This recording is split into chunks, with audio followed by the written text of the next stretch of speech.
जैसे मित्रों, जय परशुराम, जय गुरुदेव।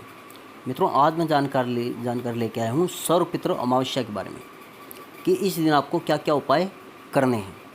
ये जानकारी देने से पहले मैं उन सभी से निवेदन करूँगा जो इस चैनल को पहली बार देख रहे हैं, जिन्होंने मेरे इस ओम शिव शक्ति चैनल को सब्सक्राइब नहीं किया हुआ है, तो कृपया मेरे चैनल को लाइक कीजिए, शेयर कीजिए, सब्सक्राइब कीजिए, यदि मेरी दी हुई जानकारी आपके लिए उपयोगी हो तो ही। मित्रों, इन श्राद्ध पक्ष के दिनों में ज़रूरी नहीं है कि हर किसी को अपने पितरों की तिथि पता हो। कई लोग ऐसे भी होते हैं जिन्हें अपने पितरों की तिथि याद नहीं है कि उनके पितरों की तिथि क्या थी। तो सर्व पितृ अमावस्या जो श्राद्ध पक्ष का अंतिम दिन होता है, इसके अंदर यदि जिसको अपने पितरों की तिथि पता नहीं है, तो यदि वो अपने पितरों का श्राद्ध इसमें करते हैं, इस दिन करते हैं, तो वह भी उनके पितरों को प्राप्त होगा। इससे भी उनके पितर उनसे प्रसन्न होंगे। इस दिन आपको जो उपाय करने हैं,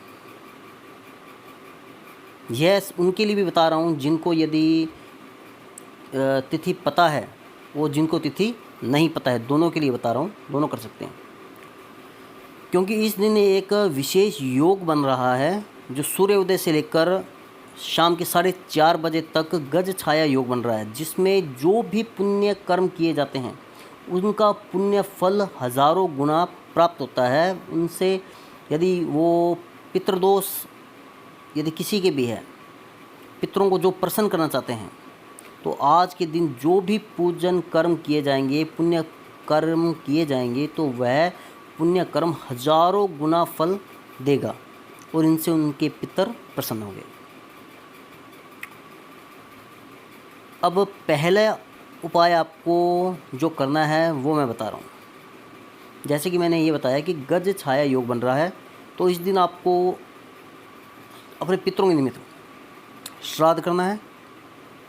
जिसको अपनी तिथि नहीं पता है और जिन्होंने अपने श्राद्ध कर दिया वो कर सकते हैं, और जिन्होंने अपने घर में तर्पण नहीं करवाया है अपने पितरों का, तो इस दिन आप तर्पण करवाएं, तो आपके पितर दोष दूर होगा, आपके पितर प्रसन्न होंगे।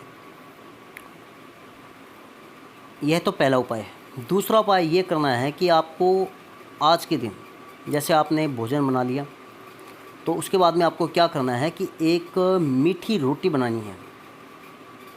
मीठी रोटी बनाने के बाद में उसको भगवान विष्णु जी को, लक्ष्मी जी के आगे अर्पण करना है और उनसे ये कामना करनी है कि हमारे ऊपर जो पितृदोष हैं वह दूर हो और हमारे पितर हमसे प्रसन्न हो।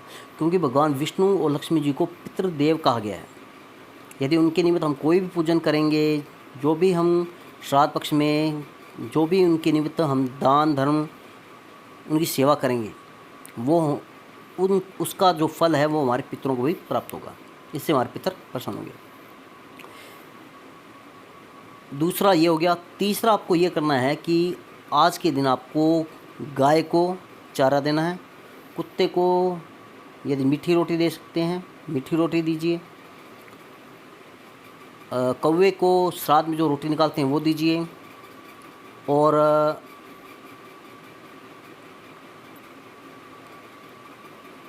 जो चींटी है उसको आपको जैसे आटे के अंदर थोड़ी सी चीनी, काले तिल ये डाल के आपको उनकी कीड़ी नगरा जो होता है उसमें डालना है, जिससे इन चारों को भी आप अर्पण करते हैं। ये सारी सामग्री उनको कुछ खिलाते हैं, तो इससे भी आपके पितृदोष दूर होते हैं। ये तो तीसरा हो गया। चौथा ये है कि आपको ज़रूरतमंदों को ज़रूरत की चीज़ देनी है जो उनके लिए उपयोगी हो। जिनके लिए उपयोगी नहीं है उनको कुछ दान देने की आवश्यकता नहीं है, क्योंकि ज़रूरतमंद को यदि आप दान देंगे तो वह उसकी कदर करेगा। जिसको ज़रूरत है ही नहीं, वह यदि आप उनको कोई कपड़ा दे के आओगे, यदि वो उसको ज़रूरत है नहीं कपड़े की, तो साइड में रख देगा, उसका उपयोग नहीं करेगा। क्योंकि दान धर्म वही होता है, यदि आपने किसी को दान दिया है वो इस चीज़ का उपयोग करे, तब तो दान का फल है, वरना कोई फल नहीं है। चाहे आप किसी ब्राह्मण को दो, ब्राह्मण को भी ज़रूरतमंद को दो, ज़्यादा बेहतर रहेगा। यदि कोई उसका उस चीज़ का, जैसे आपने किसी को कोई कपड़ा दिया है, खाने की वस्तु दी है, यदि वो उसका उपयोग खुद नहीं करता है या उसके घर में कोई नहीं करता है तो देने का कोई मतलब नहीं है। वो फिर यदि कोई बाद में भी यदि उपयोग करेगा तब तो ठीक है, वरना यदि उपयोग नहीं करता है, साइड में रख देता है, तो फिर कोई दिक्कत नहीं है। तो उसमें फिर देने का कोई औचित्य नहीं है, ना दें, इससे बेहतर किसी उपयोग, जो उपयोग करे ब्राह्मण उसी को दीजिए, और वो भी योग्य ब्राह्मण को। अब चौथा ये है कि इस दिन आपको गीता का पाठ, भगवान विष्णु जी के निमित्त विष्णु सहस्त्र नाम का पाठ, ये भी आपको करना है, और पितृ स्तोत्र, इसका पाठ भी आपको करना चाहिए। यदि आप ये भी करते हैं तो आपका पितृदोष दूर होता है, पितर आपके प्रसन्न होते हैं, क्योंकि भगवान विष्णु के निमित्त ही है ये सारे। एक पितृ स्तोत्र पितरों के निमित्त है, और यदि भगवान विष्णु की जो जितनी ज़्यादा सेवा इस दिन करेंगे तो आपके लिए अच्छा है, और आपके पितर आपसे प्रसन्न रहेंगे। अगला है कि इस दिन आपको रात्रि के दिन इस दिन आपको रात्रि को भगवान विष्णु जी की पूजा करनी है पंच उपचारों से। जैसे उनको भोग अर्पण करना है, तिल का या घी का दीपक करना है, टीका लगाते हैं, चंदन का टीका लगाना है, हल्दी का टीका लगाना है, तिलक करते हैं जो, और आरती करनी है। फिर बाद में उनके सामने एक लौंग, फूल वाला लौंग जो होता है, जो खंडित ना हो, उसको आपको भगवान विष्णु जी के सामने समर्पित करना है, और यह कामना करनी है कि भगवान विष्णु, लक्ष्मी जी, भगवान शनि और भगवान यमराज, इन सब का आशीर्वाद हमें प्राप्त हो, इन सब की प्रसन्नता में प्राप्त हो, और हमारे जो पितर हैं, जो भी पितृदोष हैं जो दूर हो, और हमारे पितर हमसे प्रसन्न रहें, ये आपको काम करना है। और अंतिम उपाय ये है कि आपको प्रशोध काल में भगवान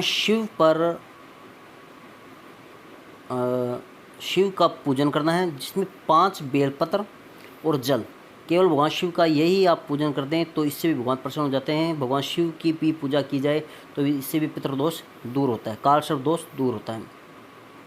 इसके साथ एक काम और करना आपको कि एक बावड़ी या कोई तालाब या कोई भी,